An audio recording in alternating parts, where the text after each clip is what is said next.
आपसे मुखातिब है। बच्चों इससे पहले जो लेक्चर्स थे हम लोगों ने एक्सरसाइज 9.1 स्टार्ट की हुई है और एक्सरसाइज 9.1 के जो क्वेश्चन हम लोगों ने कर दिए क्वेश्चन नंबर 1 से लेके 6 तक। आज हम स्टार्ट करते हैं क्वेश्चन नंबर 7 को। और मैंने आप लोगों को बताया था कि हमारे पास जो इस वक्त फार्मूला इस्तेमाल हो रहा है, जिस एक्सप्रेशन को हम लोग इस्तेमाल करेंगे अपने क्वेश्चंस को सॉल्व करते हुए, वो हमारे पास क्या है, L is equal to r theta. और L is equal to r theta को इस्तेमाल करने के लिए हम लोगों ने क्या बात की थी कि दो स्पेशल बातें हैं जिनको हमने ख़ास तौर पे अपने जहन में रखना है। पहली बात क्या थी कि थीटा जो है वो रेडियन में होना चाहिए, और जो दूसरी बात थी वो क्या थी कि L और R के यूनिट्स जो हैं वो सेम होने चाहिए। तो इससे पहले भी हमने क्वेश्चन सॉल्व करके देख लिया, कोई इतनी बड़ी मुश्किल बात नहीं है यहाँ पे इन क्वेश्चंस को इस एक्सप्रेशन के तहत सॉल्व करने के लिए। तो ऐसा करते हैं कि हम लोग स्टार्ट लेते हैं। सबसे पहले मैं आज स्टार्ट करूँगा क्वेश्चन नंबर 7 से। तो क्वेश्चन नंबर 7 की मैं स्टेटमेंट भी लिख देता हूँ ताकि आप लोगों को स्टेटमेंट समझने में भी आसानी हो जाए।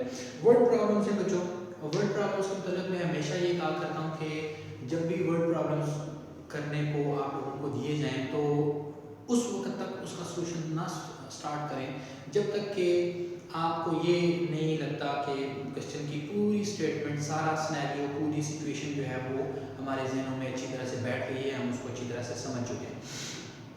तो स्टार्ट करते हैं हम लोग। मैं स्टेटमेंट लिखता हूँ। स्टेटमेंट है कि what is the length of the arc intercepted on a circle of radius 14 centimeter by the arms of central angle of 45 degree। तो देखिए जी, मैं लिखता हूँ statement, what is the length of arc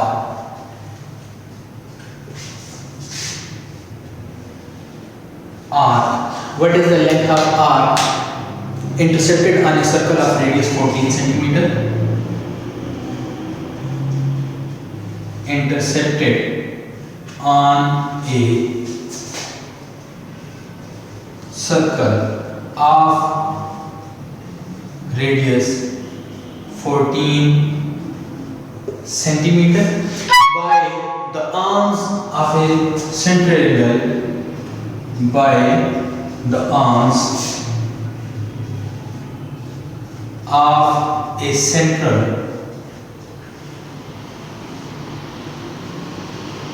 angle of Meyer 45 degree, of Meyer 45 degree। तो देखिए जी वो पूछ क्या रहा है, वो कहता है जी आपने मालूम करके देनी है लेंथ ऑफ आर्क, वो जो आर्क बनती है उसकी लेंथ मालूम करनी है।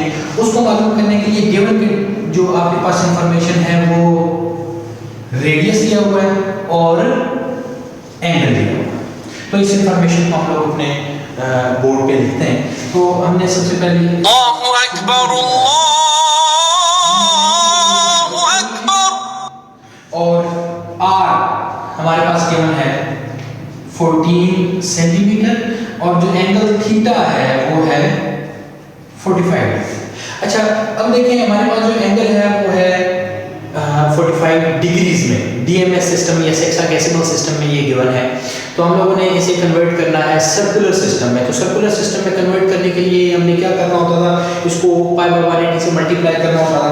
तो अगर मैं इसे मल्टीप्लाई कर दूं तो ये बनेगा 45 degree multiplied by pi by 180। तो वही सारी वैल्यूज, मतलब पाई की वैल्यू 3.14 वगैरह ये वो लगाने के बाद जो आप लोगों के पास कैलकुलेटर पे सॉल्व करने के बाद जो आप लोगों के पास आंसर आएगा वो आएगा 0.7854।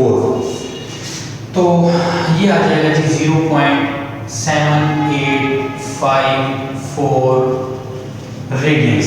अगर आप लोगों को मेरी बात पे यकीन ना हो तो आप लोग कैलकुलेटर के ऊपर से चेक भी कर सकते हैं। अब जरा वो सिचुएशन बनाते हैं जो यहाँ पे मौजूद थी। देखें असूलन ये मुझे पहले बनानी चाहिए थी, लेकिन चलें नेक्स्ट इंशाल्लाह हम लोग इसे बना लेंगे। कहता है what is the length of arc ये वाली आर्क है जी ए से लेके बी तक, जिसे हम स्मॉल एल का करते हैं। रेडियस उसने दिया हुआ है 14 सेंटीमीटर, अगर मैं इसे सी कह लूँ, और जो एंगल बन रहा है वो बन रहा है 45 डिग्री। तो ये लेंथ हम लोगों ने इसकी कैलकुलेट करनी है। तो लेंथ कैलकुलेट करनी है, हमारे पास फार्मूला लिखा हुआ है L is equal to r theta, L is equal to r theta.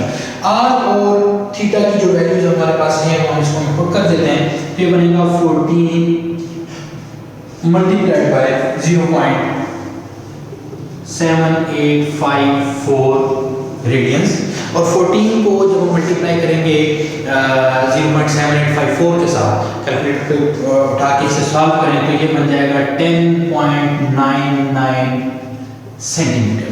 तो ये वो L की रिक्वायर्ड वैल्यू है जो हम लोगों को कैलकुलेट करके देनी थी कि अगर एक एंगल पे 14 सेंटीमीटर रेडियस का कोई सर्कल हो, उसके ऊपर 45 डिग्री तक उसे आप रोटेट करें, तो जो आर्क जो बनेगी वो कितनी बनेगी 10.99 सेंटीमीटर। तो इसके बाद आपका क्वेश्चन नंबर 9 हम स्टार्ट करते हैं। तो क्वेश्चन नंबर 9 की फिर मैं दोबारा से स्टेटमेंट लिखूंगा। उम्मीद है ये क्वेश्चन आप लोगों को अच्छी तरह से समझ आया होगा।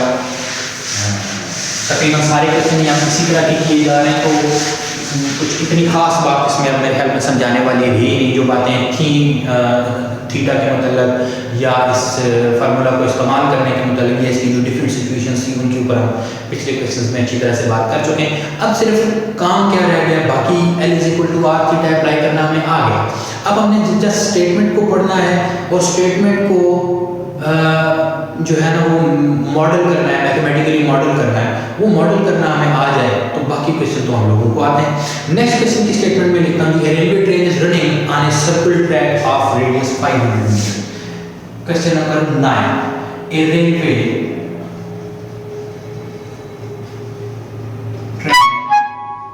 Is running on a circular track of radius 500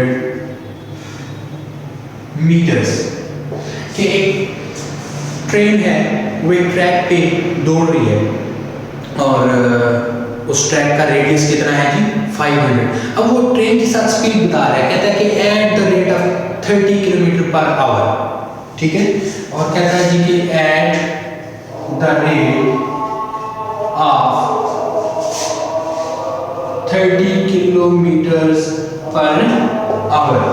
ये सारी उसने इंफॉर्मेशन दे दी। अब वो पूछ क्या रहा है हमसे, कहता है through what angle will it turn in 10 seconds. तो देखिए जी कहता है through what angle will it turn in 10 seconds। जरा सिचुएशन को विजुअलाइज करें। एक रेलवे ट्रैक है और वो सर्कुलर है। मसलन मैं कहता हूँ कि रेलवे ट्रैक जो है वो सर्कुलर कुछ यूं से है, और अगर इसका मैं ये सर्कल कंप्लीट करूँ तो बनाने वाला बता रहा है कि इसका जो रेडियस होगा इसके सेंटर से इसकी बाउंड्री तक, ये अगर मैं OC है तो ये टोटल 500 मीटर यानी हाफ किलोमीटर बनता है। और कहता है कि अगर ये ट्रेन जो है वो यहाँ से जा रही है इस तरफ को और इसकी स्पीड कितनी है 30 किलोमीटर पर आवर, तो 30 किलोमीटर पर आवर की स्पीड है। और कहता है कि अगर ये 10 सेकंड्स तक फर्स्ट इस वक्त ट्रेन यहाँ पे पॉइंट A 10 सेकंड्स में ये मूव करके पॉइंट B पे चली जाए, तो कहता है जी कि आप मालूम करके बताएं ये एंगल क्या बनेगा। अब देखिए इस जिस फार्मूले के हम क्वेश्चंस कर रहे हैं इसको अप्लाई करने के लिए हमारे पास 3 में से 2 चीजें होनी चाहिए। 2 चीजें हमें नॉन होनी चाहिए। तीसरी चीज जो वो हमसे रिक्वायर करता है, मांगता है कि भाई आप इस चीज की वैल्यू कैलकुलेट करके दें। थीटा का तो उसने कह दिया कि आप कैलकुलेट करें, आर की वैल्यू उसने हमें दे दी डायरेक्ट, और जो L है, L ये हमने कैलकुलेशन करनी है। उसके लिए जो इंफॉर्मेशन दी है उसने कि इसकी स्पीड 30 किलोमीटर पर आवर है और 10 सेकंड इसने लगाने हैं पॉइंट ए से पॉइंट बी की तरफ जाने के लिए। तो जो आप लोग माशाल्लाह से अपने 11th ग्रेड में तो मैट्रिक में फिजिक्स तो थोड़ी बहुत पढ़ी होगी, मैथ्स पढ़ा होगा, तो वहाँ पे आप लोगों ने एक फार्मूला पढ़ा था कि अगर आपके पास टाइम और वेलोसिटी गिवन हो तो आप पता कर सकते हैं कि कितना डिस्टेंस जो है वो तय किया गया है। तो उसको हम लिखा करते थे, मैं सॉल्यूशन स्टार्ट कर रहा हूँ। हमारे पास वो फार्मूला था S is equal to v t. देखें v वेलोसिटी आप लोगों के पास गिवन है, टाइम t जो है वो 10 सेकंड्स गिवन है t, और ये है आपके पास v, और ये v और t ये जो डिस्टेंस तय करेगा वो a से b के दरमियान तय करेगा, और हम यहाँ पे उस डिस्टेंस को s नहीं कहते हैं, हम उस डिस्टेंस को यहाँ पे l कहते हैं। तो ये फार्मूला हमारा बन जाएगा l is equal to v t। अब इस फार्मूले में हम v की और t की वैल्यूज पुट करते हैं और हमारे पास हमारा आंसर मिल जाएगा। हमारे पास l की वैल्यू मिल जाएगी, तो बनेगा l is equal to 30 kilometre per hours multiplied by time की वैल्यू है जी 10 सेकंड्स।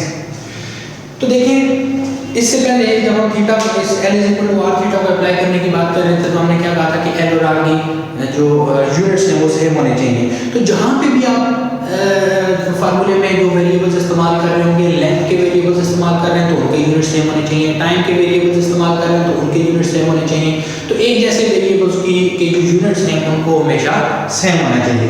तो देखें यहाँ पे हमारे पास किलोमीटर्स में है और ये हमारे पास मीटर्स में है। इसका मतलब है या तो इसे किलोमीटर में कन्वर्ट कर दें या इसे मीटर्स में कन्वर्ट कर दें, दोनों का यूनिट सेम करें। दूसरी बात टाइम देखें यहाँ आवर्स में है और ये हमारे पास सेकंड्स में है, तो हम ऐसा करेंगे कि या तो इसे आवर्स में बदल देंगे या फिर इसे सेकंड्स में बदल लेंगे। तो ऐसा करते हैं जी कि हम इनके यूनिट्स को सेम करते हैं और फिर उसके बाद मल्टीप्लाई करते हैं।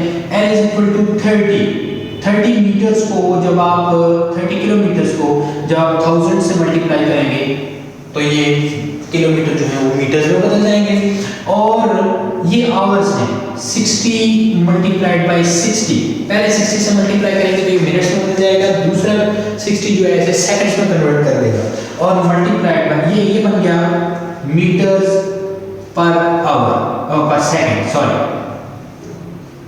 मीटर्स पर सेकंड, और मल्टीप्लाइड बाय ये 10 सेकंड है हमारे पास। ठीक है जी। तो जब आप इन्हें मल्टीप्लाई करेंगे कैलकुलेटर को सॉल्व करने के बाद तो l की वैल्यू आपके पास बनेगी 250 डिवाइडेड बाय 3। इसको मजीद हम सॉल्व नहीं करते क्योंकि मजीद आगे इसे कैलकुलेशंस में जाना है, कैलकुलेशन में चूंकि जाना है तो इस वजह से हम इसे एज इट इज छोड़ देते हैं, और ये मीटर्स में आए, ठीक है ना, ये सेकंड से कैंसिल हो गए तो ये बाकी सिर्फ हमारे पास मीटर्स बच गए। अब बारी है वो एंगल फाइंड आउट करने की जिसकी उसने बात की थी। तो एंगल को फाइंड आउट करने के लिए हम क्या करते हैं, theta is equal to L over R, values put करें, theta is equal to L की वैल्यू है 250 डिवाइडेड बाय 3 ओवर R। मजीद सिंपलीफाई करने के लिए ये बनेगा 250 divided by 3 multiplied by 1 by 500, ये दोनों कैंसिल हो जाएंगे और ये थीटा आपके पास आ जाएगा 1 बाय 6 रेडियंस। ये वो रिक्वायर्ड एंगल है जो वो ट्रेन 10 सेकंड्स में मूव करते हुए उसके सेंटर के ऊपर बनाया। तो बच्चों आज तक के लिए हम इसे यहाँ पे स्टॉप करते हैं। इसके बाद क्वेश्चन नंबर 10 के लिए मैं आप लोगों को मैं चाहूँगा कि आप लोग खुद उसे ट्राई करें। 3 चीज़ें आपने देखनी है, L की वैल्यू क्या है, R की वैल्यू क्या है, थीटा की वैल्यू क्या है। इनमें से 2 डेफिनेटली आप लोगों को गिवन होगी, तीसरी कैलकुलेट करनी है तो ये फार्मूला आप लोगों के पास मौजूद है। तो बच्चों आज तक के लिए इतना ही, इंशाल्लाह कल मिलते हैं इसी जगह पे। अल्लाह हाफिज़।